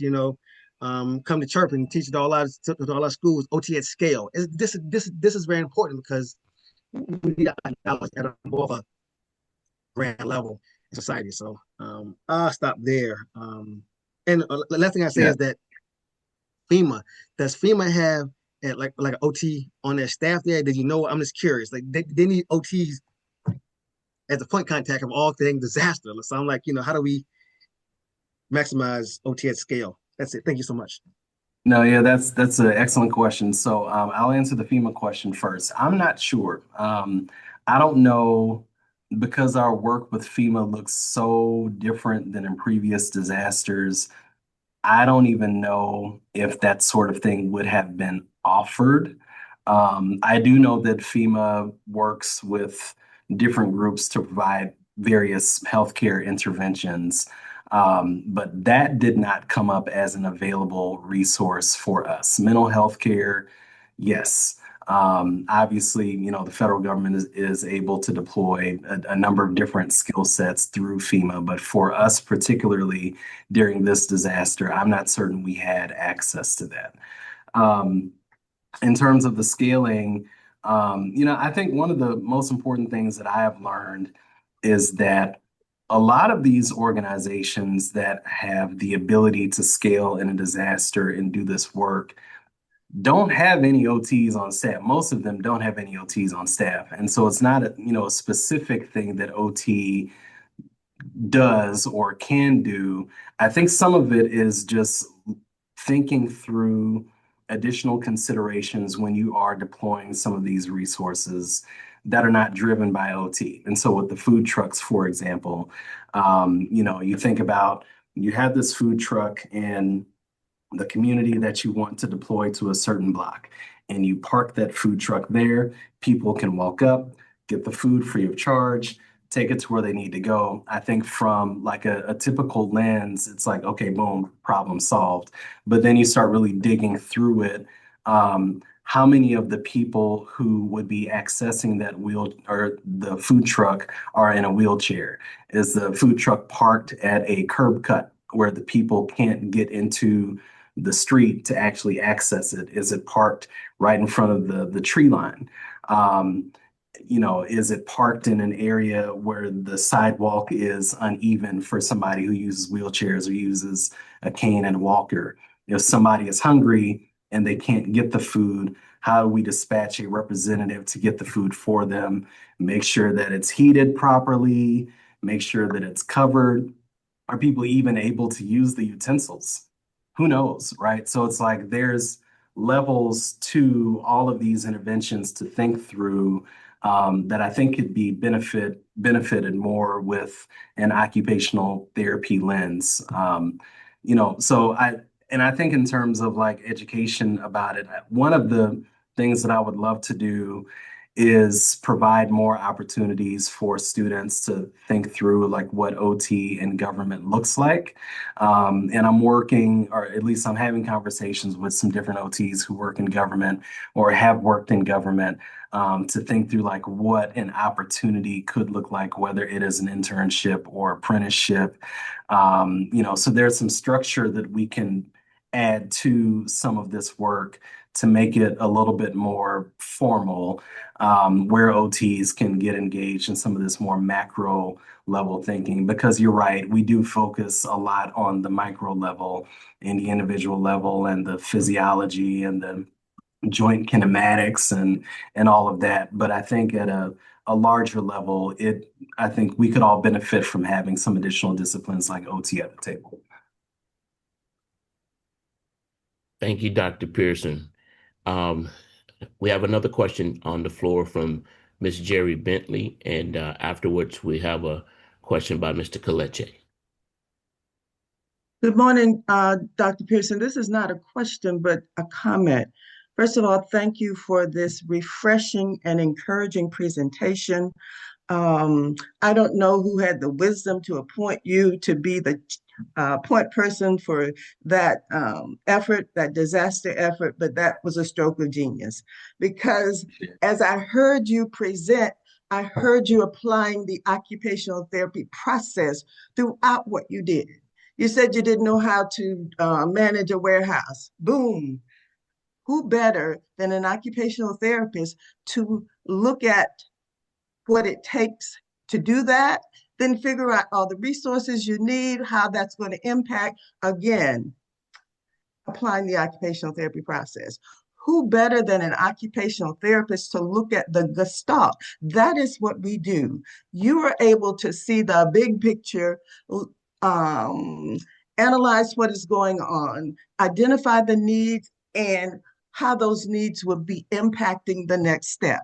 I just applaud you for doing that. And You may not see it that way, but I certainly see that you were able to apply the occupational therapy process from the large gestalt all the way down to what you said about was the truck accessible in terms of the sidewalk and the curb. So my hat's off to you, young man, and thank you very much.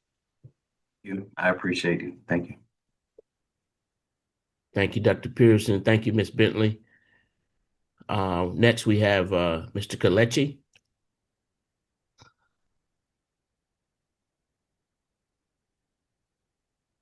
Hi, Dr. Pearson. Thank you so much for your presentation. It was amazing, and I was able to learn so much about what your journey looked like, but also how OT can present in different settings. So my question is related to my current capstone. I'm a second year occupational therapy student at GW University. So my project focuses on community partnerships and research for accessibility and inclusion, specifically how adults with disabilities can participate in art making occupations such as visual art, creative writing, and engaging in community art spaces. And you mentioned earlier in the presentation that you had to adapt your messaging depending on your audience. So I was wondering, how do you frame or communicate the value of accessibility and inclusion to business owners or organizations in a way that encourages them to invest in and support individuals with disabilities, especially with, one second. Sorry about that. I'm at work. So how does business owners or organizations in a way that encourages them to invest in and support individuals with disabilities, especially when accessibility may not be their initial priority? Yeah, that's a good point. So, for a lot of folks, there are different interests and different motives. And I come from a world of, um, identifying the inherent self-worth in all people and making sure that people can engage in the community and in programs because that's what we do. But sometimes, somebody who might run a business is more so interested in the success of the business or the revenue, the cash flow, whatever it may be. I think an argument that can consistently be made is the more accessible a community is, the more people who are going to spend time in the community and value the community. People will leave unsupportive communities to come to communities that are more supported because they see themselves in that community. And so that means a lot of different things. And so that means level sidewalks. That means businesses that have an entry that is accessible for people with mobility impairment, for example. One of the arguments that I often share, because, through the work of the Office on the Disabled, we work with a lot of businesses who want some feedback about their blueprints if they're building a building. And so we're able to offer them feedback on accessibility and working with their architects. One of the pieces of feedback that I often give is that the more accessible you make a facility, the more people can use your facility. And when more people come in wanting to spend money, wanting to contribute, that is obviously good for business. I think, the advocacy takes different shapes too, because, I mentioned the different motives. When we were trying to sell this idea of a permanent supportive housing development, we had some folks that pushed against it because the project would be too expensive. And so one of the pieces of research that I still reference to this day is that it is cheaper to solve a problem normally than it is to not solve a problem. And so, quick sidebar, but for example, a decade ago in New York City, there was a study done that looked at the cost of providing shelter and housing for individuals who are unhoused.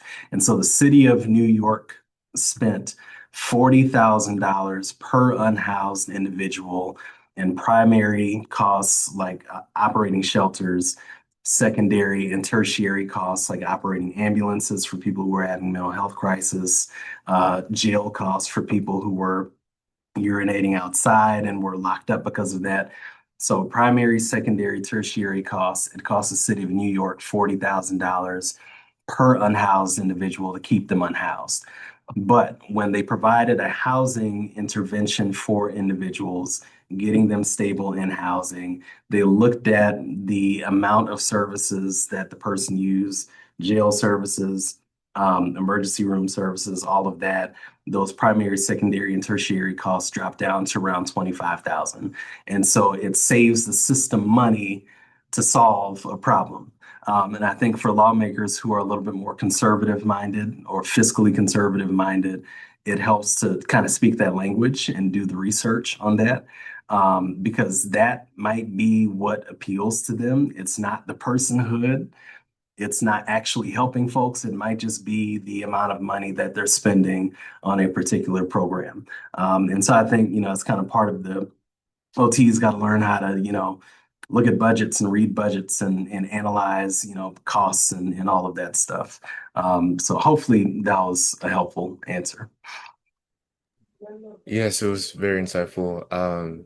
I think it's vital to have OTs in staff for like many companies because we're able to have a different lens that other professions don't have. So being part of that financial plan to incentivize making things more accessible and just being more open and broad to have other people from various different disabilities be able to participate. So that helps a lot, and that's something I'm going to definitely incorporate in my research. So thank you for that. Perfect. Thank you. Thank you, Kalechi. Thank you, Dr. Pearson. Dr. Pearson, I have a question I'd like to, or maybe a comment that you can kind of flesh out a little bit. I like your sharing about the code blue, your city's planning for the winter. Uh, where do you see that code blue evolving to? Yeah, so that's the conversation we're having right now, actually. So we obviously funded this project with a lot of the Rams money, and sort of diving into the weeds a little bit. The Rams money is sitting in an account and is generating a fair amount of interest each year. The money that we pulled from that account is the interest money. We didn't pull the principal. And so the question is, how are we going to fund additional services, or at least the same level of services for next year? And what does that look like exactly? I'm not sure. That is a question for, the comptroller, board of aldermen, mayor's office to debate. I know that we're going to need some funding for Code Blue in the future. Now, I think this is also where the advocacy comes into the community, because even if it is not city money or Rams money, there are a lot of folks in the community who would be willing to donate towards a fund that would support a shelter, including some corporations that may be interested in donating. So I think for us, the big question is sustainability. We have the partnerships, we have the shuttles, we have access to the transportation. We have a great relationship with our regional transport provider. We have a homeless services network that is galvanized and fully motivated to support as many people as possible. But we're still just kind of working through what that funding mechanism looks like. I think, secondly, also, this next round of Code Blue should be a little bit easier for us than this first round. And the only reason I say that is because we had to set up Code Blue within the infrastructure of the disaster response, because there were so many individuals that we thought would access emergency shelters based on the disaster. And so we had to work it into the incident command infrastructure, right? And so it was a very structured process that we needed to hire some consultants to help us actually create. Now that the consultants have passed that on to us, we're able to sort of enact a lot of that internally, and we can drive that internally. So I think next year will be easier to do, but the big question is, what funding out in the community can we have access to actually support the program? Thank you, sir. Appreciate that. Dr. Pearson, thank you so much for presenting today. I have a question. This question is about your mindset and courage in a way. So, how did you know, for example, a lot of these responsibilities you picked up being the head of the Department of Human Services, how did you know you were ready for it, right? You talked about, for example, these are roles you're not trained for in school, but these were the opportunities that kind of came to the time and you were the person for it. So just asking the question, how did you know when? And what are any tips or guidance for someone who is maybe in the audience looking forward to maybe taking forward or taking care of these opportunities going forward? That's a great question. So the answer is that I didn't know. In every role that I've worked, I've always been nervous about it, always. Because, I try to challenge myself. I try to sort of, stretch my capacities when I can. Um, and so I never really know if I'm prepared for something until I start doing it. What I do know is that, I have this foundational knowledge from, OT education, from undergraduate education, got some experience on field work. And so there are certain things that I can apply to a role that make the job a little bit easier. And then with every role, there's just a lot of preparation and a lot of reading that I have to do to, make sure to actually do the work. I'll say that, across the board, even though the jobs that I've held were very different, the preparation for the work looks remarkably similar across the board. And so if you are a student, a second year student, and you have a group project, and you're meeting as a group to talk about that project, you should go in with an agenda. You should leave the meeting with action items. People should have assignments for what they do.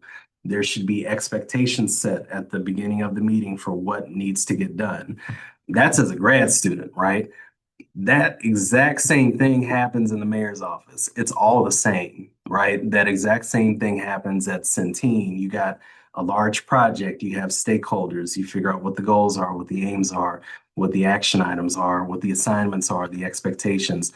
All of it is the same, except the audiences change. The level at which you work is a little bit different.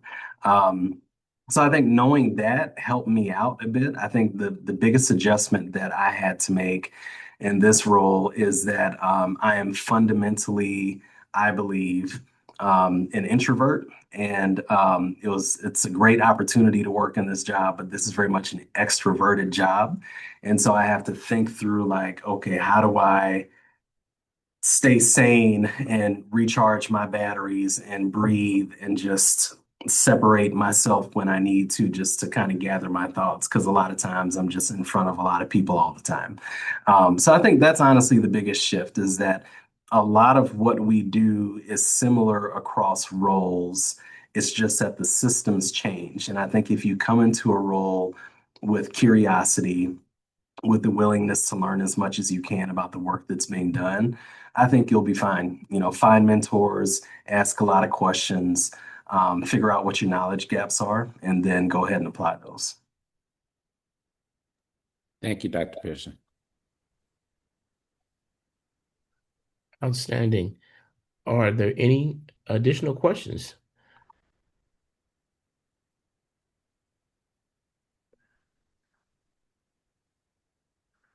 Well, we would like to, Brothers Organization would like to thank everyone who attended this session today, for your sacrifice of time and your willingness to come out and share in our OT month keynote.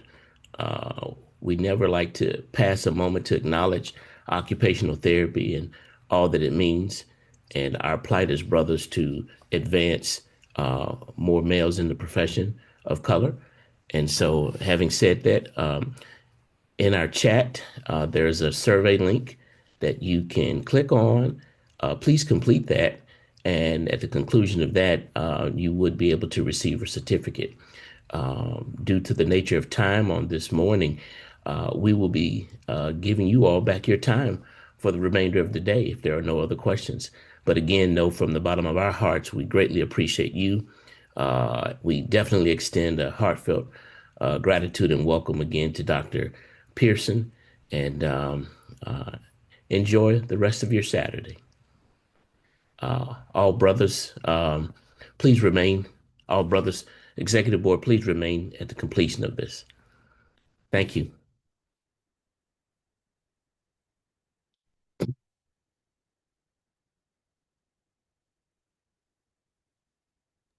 Hey guys, can you hold up for just a second? Everyone, just 1 minute. Hold on 1 second. Um, Dr. Rami was on the call, our LT president. She went to hop back on and just say thank you and say a few words if you don't mind. If you can hold on for like 1 minute. She's logging in right now. Okay, sure, Okay. sure, absolutely. Uh,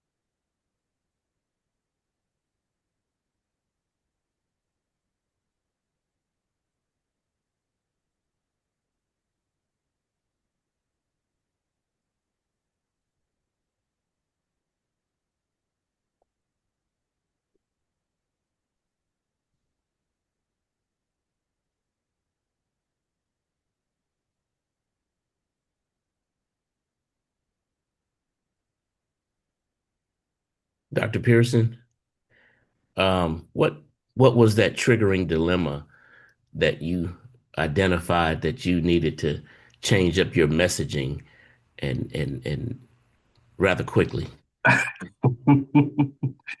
Um, yeah, I think on a, on a recorded call, I have to be cognizant that, you know, I never know where a video is going to be shared to, so I have to be as diplomatic as possible.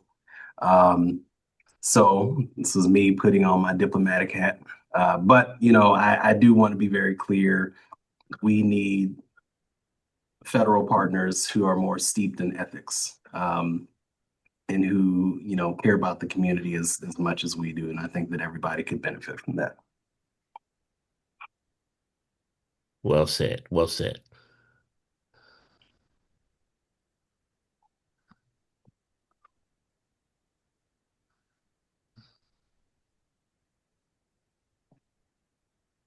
Dr. Pearson, while we have you for a few more minutes, question. Yeah. So I know we talked a lot about occupational therapists. What about occupational therapy assistants and their potential opportunities in state or local government? What do you think about their contributions and their potential to, give back? Yeah, that's good. So we are like in thinking about state and local government infrastructure.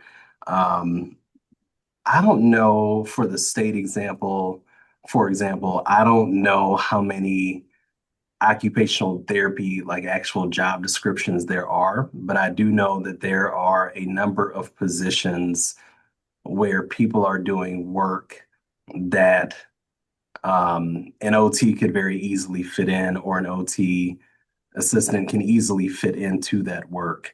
Um, and so, there's for the state, for example, the Department of Mental Health, right? There's a need for people to oversee mental health programs throughout the states, or assist with funding mental health programs throughout the state, coordinate policies for these programs, check in and make sure that nursing homes and mental health programs are operating at a certain standard.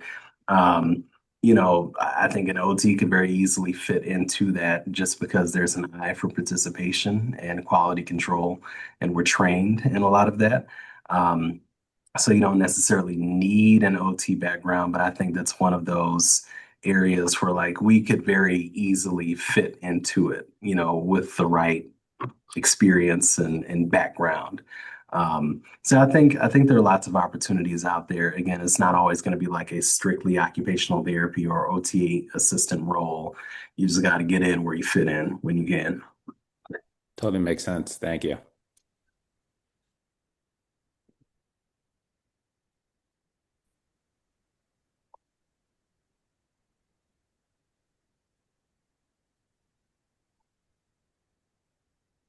So I didn't realize, Dr. Pearson, that um, the Rams did a Indianapolis Colts move.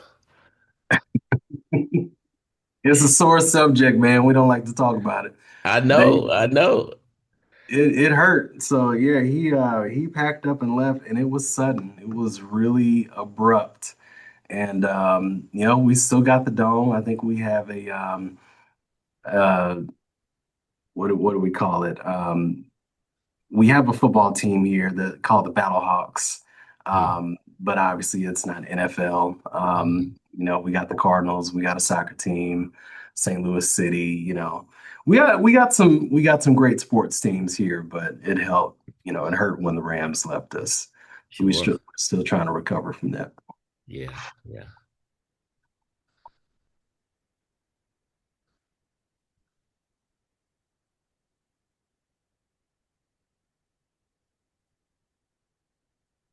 But I'm thankful for his money though. I'll tell you that. I needed that 280 million. I know that's right. Um, it looks like our president, Dr. Arame and Varazade, has joined us. Madam President, are you able to grace us with some words? Hi, everybody. Can you hear me okay? I'm going to come on camera in a second. Yes, We we can hear can. All right. I mean, I wasn't prepared to say anything, but I just have to say I love Adam. I love you all. I see all my favorite people here. Hi, Andre. Hi, Dev. Hi, everybody. I saw many other people on earlier. I had to hop off because I had another engagement. But Adam, you had a phenomenal presentation. Of course, I always say he's the mayor and CEO of the city. I've been saying that for years. But it just makes me proud to see the full circle moment with Adam here, with having the keynote for the brothers and remembering when the conversation of establishing brothers was getting started, and to see how far and evolved the organization and space has become. Adam, I was so excited to see you as the keynote, and even more excited with all the things that you are doing. I have nothing more to say except I hope to see all of you at Inspire. And we're gonna have a good time in a few weeks and celebrating in person, and hugging each other, and really celebrating OT month. So great questions, also great presentation. I just want to put the shine back on Dr. Pearson. Thank you, Madam President. Love you, sis. Good seeing you. Love you too. Adam has a special part of my heart, so wouldn't miss it for the world. Thank you for the invitation. Is anything else? I'm more than saying it, but I didn't want to take up too much space. Give shout out back to Adam. Thank you, Madam President. You're so welcome. Thank you for having me on. Have a great rest of your day.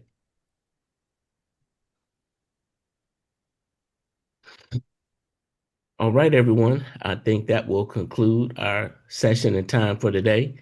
Again, many, many thanks to everyone that sacrificed time on this morning to be a part of our April OT month keynote. And with that being said, enjoy the rest of your day.